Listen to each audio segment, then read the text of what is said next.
Hallo julle en baie welkom by die 12de snipper in ons Openbaring 301 reeks. En vandag gaan dit oor die 19 name wat daar in Openbaring gebruik word vir Jesus. 'n Mens sal baie keer sien dat veral van ons charismatiese broers en susters baie keer, jy weet, met die Ou Testamentiese name vir God soos El Shaddai, jy weet, baie klem daarop lê en dis wonderlik. Maar Jesus word in Openbaring as die hooffiguur gesien. En die werk wat die Vader die Jesus gedoen het, die verlossingswerk en sy oorwinningswerk, staan eintlik sentraal. En daarom ook hierdie klomp name, want as Jesus wat die boek vir Johannes eintlik in 'n sin dikteer, as hy hom oproep in die begin en is die eerste persoon wat hy dan ook sien, as hy weggeruk word aan die hemel toe. En vandag gaan ons na 19 van hierdie name kyk. So ek gaan elke naam net vir jou sê, of jy jou filter en dink, dit is my verlosser. En dis name wat ek ook kan gebruik in gebed en in aanbidding. Snipper wat die liedere in Openbaring, en dan sien jy sing baie van hierdie name ook. Dis ook 'n manier om dit te gebruik. Die eerste een kry ons eintlik in hoofstuk 1 vers 5, waar ons in die aanhef van Openbaring sien, dat hy dan sê, hy wat praat is die geloofwaardige getuie. Die geloofwaardige getuie. En hierdie is heavy baie belangrik eintlik, want die vraag oor geloof is, glo jy dat Jesus is wie hy sê hy is? En hier word hy gesê, hy is die geloofwaardige getuie. Daar staan, genade en vrede vir julle, van Jesus Christus, die geloofwaardige getuie. So alles wat julle in die boek lees, is waar. Aan my oorgedra, Jesus het dit gegee, die engel het dit vir my gegee, en die ouderling, en ek gee dit vir julle. So, en gewoonlik jy 3 getuie nodig gehad om te sê dat dit waar is. Die tweede titel wat Openbaring nog gee, is wat hy gesê het, ek is die eerste een wat uit die doodheid opgestaan het. Die eerste een wat uit die doodheid opgestaan het. En ons weet, dit is eintlik waar die oorwinning lê, dat Jesus die bose verslaan het. Toe hy gesê, dit is volbring, dat hy ook die mag gebreek het van die bose, toe hy die eerste een geword het wat uit die dood opstaan, en ons weet, Paulus sê, as ons saam met hom opstaan, en dan sal ons ook ewig lewe. En dit is natuurlik ook die bewys dat hy geloofwaardige getuie is, want hy klomp keer gesê in die evangelie, veral van Johannes, dat ek gaan sterf en ek gaan opstaan, en hy het dit ook gedoen.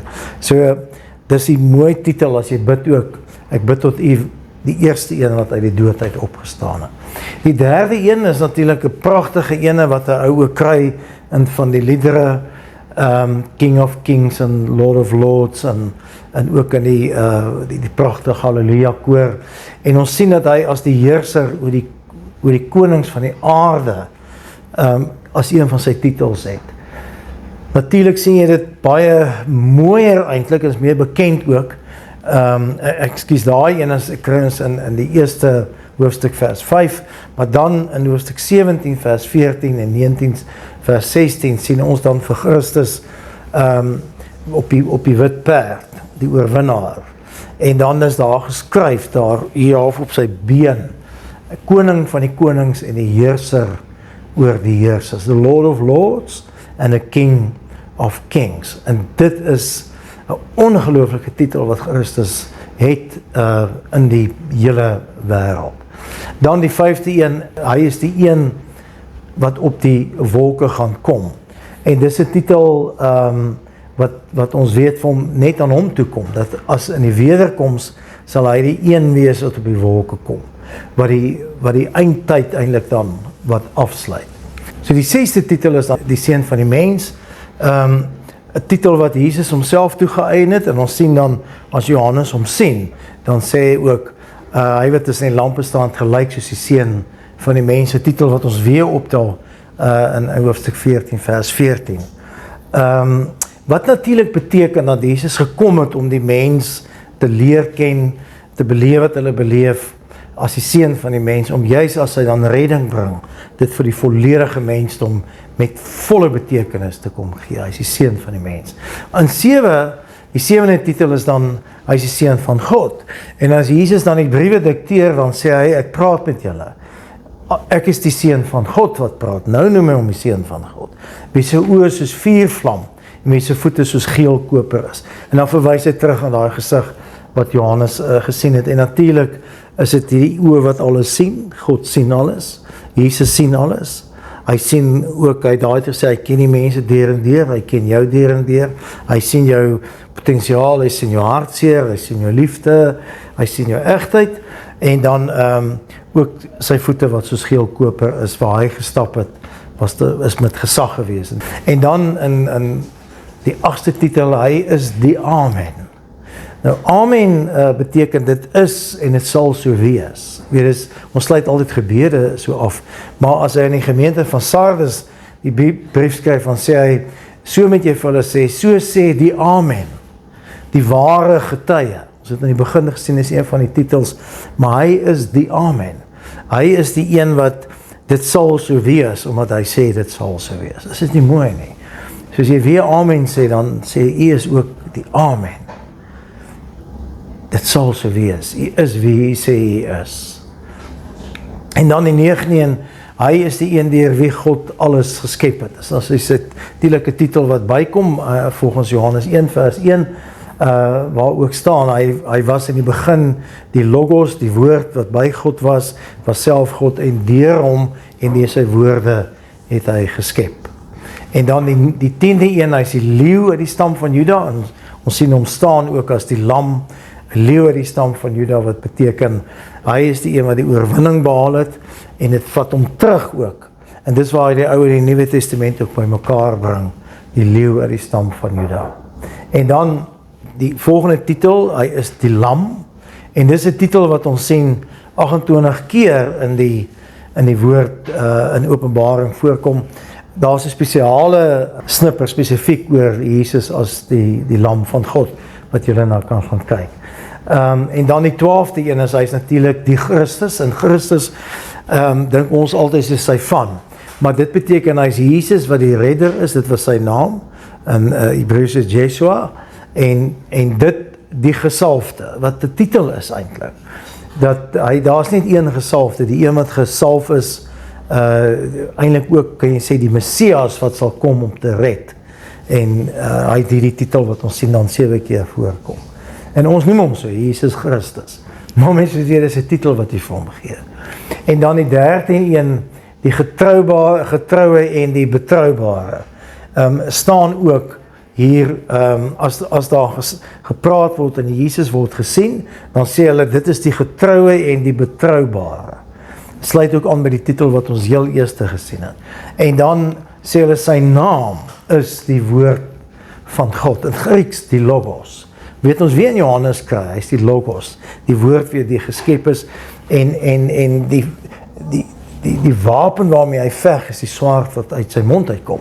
So hy veg met die woord, hy het ook geskep deur die woorde wat hy gee, en is die woorde wat ons sê, belydenis wat ook vir ons die lewe gee. Hy is die Logos. En dan die 15, hy is die Alpha en die Omega, wat die begin en die laaste letter van die Griekse alfabet is, so hy sê, ek is die Alpha en die Omega. Ek is die begin en die einde. Ons sing het ook baie keer in liedere, dat as jy hom ken, hy omsluit jou lewe. En dan 16, hy is die eerste en die laaste.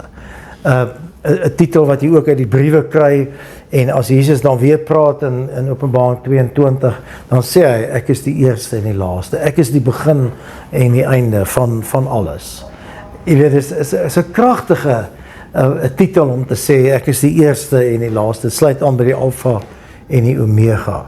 Die een wat daar was toe geskep is, en ek sal daar wees, wanneer alles tot niet gaan, maar ook weer niet geskep word. Ek is die een wat altyd daar is. En dan noem hy homself ook die begin en die einde, wat eintlik aansluit hier. Ook Openbaring 22 vers 13. En dan gebruik hy die titel, ek is die helder môrester. Jy sal onthou het ons oor die Satan gepraat het, hy het hom op 'n stadium as hy genoem die môrester, wat toe uit die hemel uitgeval het. Maar hier sê hy, ek is die helder môrester, die een wat vir ewig daar sal wees. Ons lees dit in in Openbaring 22 vers 16 wat Jesus hom so noem. En dan is hy ook die Here, die Adonai. In Grieks is die woord Adonai, as jy sê, jy is my Adonai, dis 'n posisie wat jy het, you are my Lord.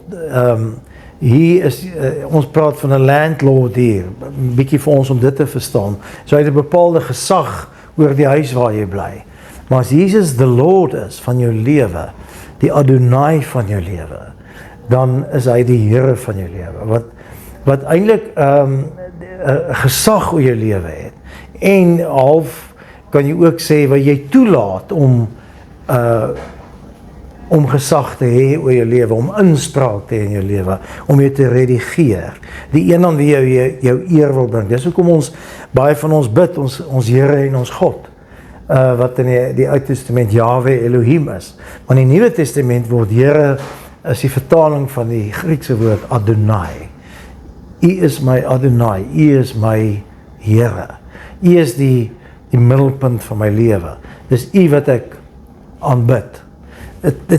Mense vra partykeer wat dit beteken, maar as jy kyk, as Satan na jou toe kom en sê, ek wil, soos hy gedoen het met daai, as jy na die preke gekyk het, daai jong meisie na wie hy toe gegaan het.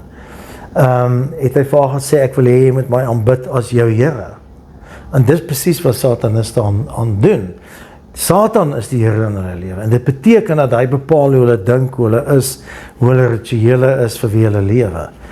Jesus is die Here van ons lewe, en jy moet verstaan wat dit beteken, dat jy lig in jou lewe toelaat, dat jy jouself modelleer op hom, Jesus Christus, die redder, die gesalfde wat redding gebring het en ons opgesit het in die mandorla, en wat die Satan oorwin het.